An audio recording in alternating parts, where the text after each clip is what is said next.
Iya. Oke, maaf. Ya. Assalamualaikum, Om Swastiastu. Ya. Saya mau nanya untuk Ibu, itu antara jalur Gaza dan yang barat, West Bank, itu keadaan ekonominya atau keadaan keseluruhannya lebih baik yang mana? Soalnya saya lihat kayaknya tepi barat lebih baik. Terus kenapa kalau memang benar tepi barat lebih baik, kenapa orang masih bertahan di jalur Gaza? Itu yang pertama. Yang kedua, masalah rumah-rumah yang 13 itu bagaimana? Apakah kalau memang apa sih namanya? Diambil, apakah mereka dapat penggantian? Itu aja. Terima kasih. Oke, kita kumpulin dulu ya. Kita kumpulin dulu supaya bisa terkumpul. Jadi yang pertama itu jalur Gaza. Tadi yang satu masalah ini ya, rumah yang diambil alih ya. Rumah yang di Sheikh Jarrah tadi itu ya. Oke, kita lanjut dulu ya. Stephen Holy silakan. Stephen Holy Sirait silakan. Bertahan di jalur. Shalom. Ya, shalom. Shalom Ibu Monik. Halo. Masih ingat dengan saya? Ya, langsung. Ya, Pak. Silakan. Iya. Ini saya mau nanyain, kira-kira menurut Ibu Monik ini, apakah nanti ke depannya, karena menurut nubuat orang Islam itu sendiri ya, mereka akan bersatu. Apakah menurut Ibu Monik sendiri negara-negara Arab Islam itu bakalan bersatu juga pada akhirnya? Itu aja sih pertanyaan saya. Oke. Ya, terima Maksudnya kasih. bersatu melawan Israel begitu ya? Iya, karena tadi dibilang kan kalau kita ngomongin Israel, ya mereka jadi seperti satu pendirian gitu, Pak. Iya, oke. Satu pemikiran, ya. Oke, ini ada Pak Endro Suryanto, silakan. Ini saya catetin satu-satu nih. Pak Endro Suryanto, silakan. Dinyalakan mikrofonnya, Pak Endro. Ya. Oke. Salam semuanya. Ini kan kenyataannya yang membuat ribet kan Hamas ini kalau dari penuturan tadi. Jadi di Palestina ini saya lihat dari konflik politik, pemilu gagal yang bulan Mei. Apakah benar? Namun demikian, Hamas itu kan dari Arab Palestina. Nah, kan gitu. Ini biar akhirnya nanti kan rakyat Palestina yang kena getahnya. Terus juga kenapa alat-alat perang itu diletakkan di tempat-tempat yang lokasinya salah menurut saya, kan begitu, di pemukiman dan di rumah sakit. Nah, itu bagaimana sampai terjadi demikian? Terus di sana kan bukan konflik agama juga, bukan konflik agama. Tapi kenapa Indonesia diseret? Kan demikian. Seolah-olah ini konflik agama.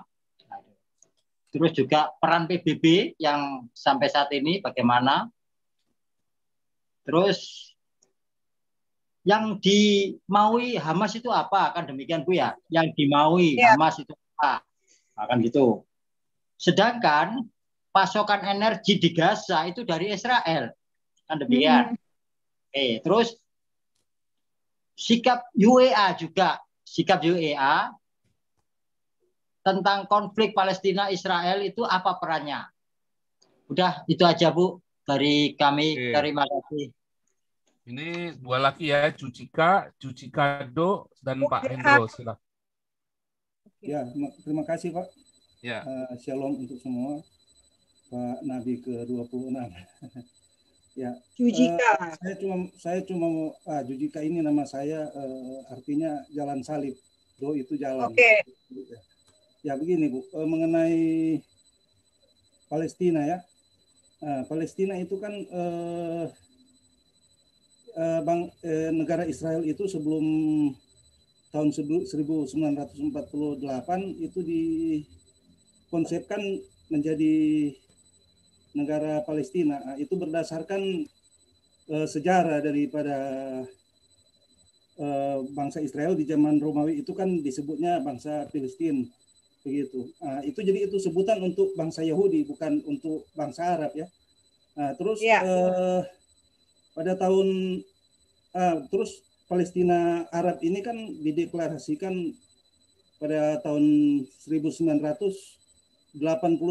Jadi berarti 40 tahun setelah Israel dideklarasikan. Jadi bagaimana ini kan kayak Papua. Kalau Papua kan ya kayak kita ibaratkan Papua itu maunya Indonesia itu bagian dari Papua, bukan lagi pemisahan wilayah. Indonesia menjadi bagian dari wilayah Papua. Seperti itu kan maunya mereka, bangsa Arab. Nah, sedangkan mereka sekali lagi dideklarasikan baru tahun 1948. Nah, kemudian mengenai konsep orang Yahudi itu mau mendirikan negara yang namanya Palestina. Itu ada benderanya tahun 1924 ya. Nah, itu ada datanya ada di Jewish Virtual Library ORG. Itu ada di situ datanya. Jadi sebenarnya ini istilah Palestina ini milik bangsa Yahudi juga.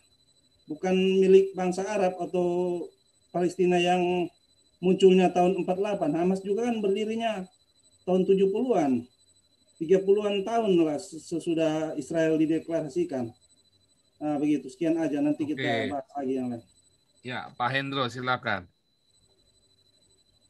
Mana nih sebentar. Ini tadi Hendro bukannya udah? Hendro yang lain ya, Pak? Ya, ini Pak Hendro Veloso mau enggak ini Pak tadi Hendro, ini Hendro. Hendro. Oke. Ya, silakan Pak Hendro. Ya, shalom Ibu Monik, shalom Pak Paul. Oh iya Pak Hendro, shalom. Iya, shalom. Saya akan percepat Bu, soalnya tadi sebelum begitu masuk saya sudah resign karena ada pertanyaan dari, saya punya teman tuh istrinya dapat orang sana. Saya percepat aja ya nomor 1 ya. Ini ada 3 pertanyaan. Nomor 1 adalah setelah Ismail Haniyeh, pimpinan Hamas yang ada di Palestina itu menyerukan kepada seluruh umat Islam yang berwarga negara Israel untuk berontak kepada pemerintah Israel, apakah sekarang dilaksanakan atau bagaimanakah keadaan kota-kota yang ada di Israel yang banyak warga negara Israel beragama Islam atau Arab? Itu nomor 1. Yang kedua,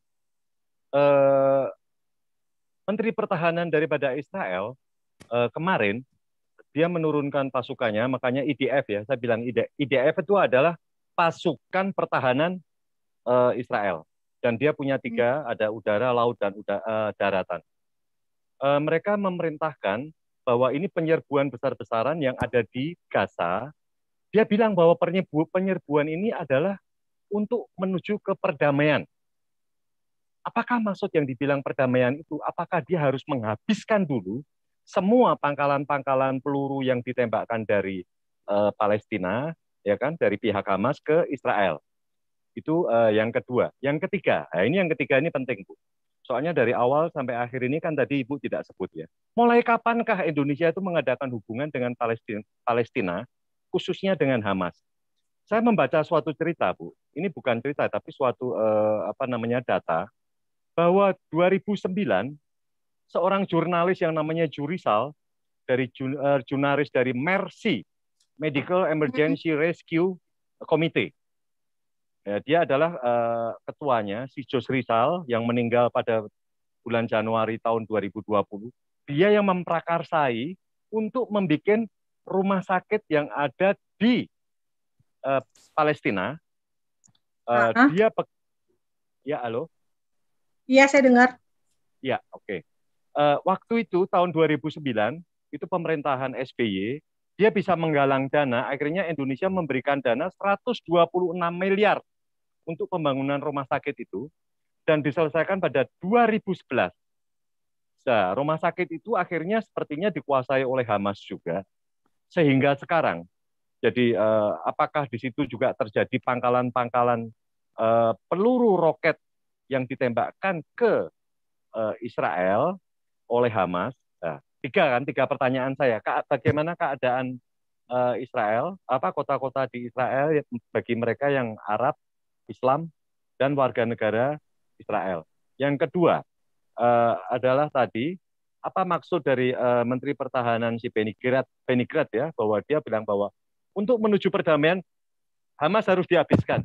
Yang ketiga adalah tadi Bu, apakah ada pangkalan udara atau pangkalan peluru yang ditembakkan dari Hamas ke ke Israel itu dari dekat Rumah Sakit Indonesia. Terima kasih.